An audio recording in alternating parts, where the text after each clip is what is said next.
Panagbangi sa Barangay Road sa lungsod sa Balilihan sa lalawigan sa Bohol, padayong wa marisolba. Unsa kahihinungdan? Atong sayran pinaagi na ning maong report.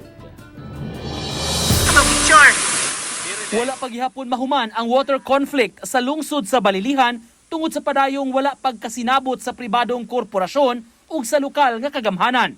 Sa Bugwak Spring mukuha og tubig ang LGU Balilihan alang sa ilang centralized water bulk system ug dinhi sa mukuha og tubig ang private water utility company.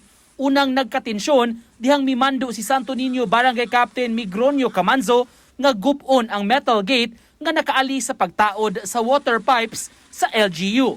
Matud ni Camanzo nga sa Barangay Santo Niño pa ang yuta tungod kay sa 2014 cadastral survey nga gihimo sa Department of Environment and Natural Resources aduna may Barangay Road. Kago ni mga tawa na ini project sa lungsod na mo babagbagan. Babagan Manila nga di man para man kayuhan sa lungsod. Apan ang gate naa sa luna nga napalit sa Richley Corporation gikan sa pamilya ni Melesio Pahuta nga paingon sa Bugwak Spring. Ang LGU ug ang korporasyon parehong ni angkon sa Barangay Road. Naghimo na og ocular inspection ug investigasyon ang National Water Resources Board NWRB aron masulbad ang panagbangi.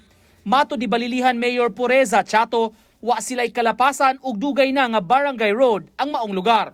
We do not trespass any private property because we believe that we are given free access or the use of the Barangay Road, which has been established for quite a long time. Apan pasabot ni Attorney Handel Lagunay, abogado sa pamilya Pahuta, walay na-execute nga deed of donation ang pamilya ni Melesio Pahuta.